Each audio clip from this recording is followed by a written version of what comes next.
Welcome to R5 TV news. త్రయోదశి ఘడియలు రావడంతో నందీశ్వర స్వామి వారికి పరోక్ష సేవగా విశేషార్చన జరిపించబడుతుంది. ప్రతి నెలలో కూడా త్రయోదశి రోజులలో అనగా శుద్ధ త్రయోదశి, బహుళ త్రయోదశి రోజులలో భక్తులు నందీశ్వర స్వామి వారి పూజను పరోక్ష సేవగా జరిపించుకునే అవకాశం కూడా కల్పించబడింది. కార్యక్రమం నిర్విఘ్నంగా జరిగేందుకు మహాగణపతి పూజలు జరిపించబడుతుంది. నందీశ్వర స్వామికి శాస్త్రోక్తంగా పంచామృతాలతోనూ ఫలోదకాలతో హరిద్రోకదకం, కుంకుమోదకం, గంధోదకం, భస్మోదకం, రుద్రాక్షోదకం, బిల్వోదకం, పుష్పోదకం, సువర్ణోదకం, మల్లికా గుండంలోని శుద్ధ జలంతో అభిషేకం, నందీశ్వర స్వామికి అన్నాభిషేకం నిర్వహించబడుతుంది.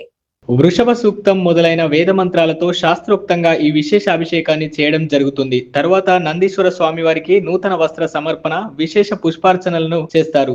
నానబెట్టిన శనగలను నందీశ్వర స్వామికి సమర్పించడం జరుగుతుంది. నందీశ్వర స్వామి వారి ఆరాధన వలన సంతానం లేని వారికి సంతానం కలుగుతుందని, సమస్యలు తొలగి సుఖ సంతోషాలు కలుగుతాయని, రుణ బాధలు తీరుతాయని, అనారోగ్యం తొలగి ఆరోగ్యం చేకూరుతుందని, కష్టాలు నివారించబడతాయని, మానసిక ప్రశాంతత చేకూరుతుందని పండితులు పేర్కొంటున్నారు. ఈ స్వామికి నానబెట్టిన శనగలను సమర్పించడం వలన కోరిన కోరికలు నెరవేరుతాయని చెప్పబడుతుంది. అందుకే ఈ స్వామివారికి శనగల బసవన్న అనే పేరు కూడా ప్రసిద్ధంగా ఉంది.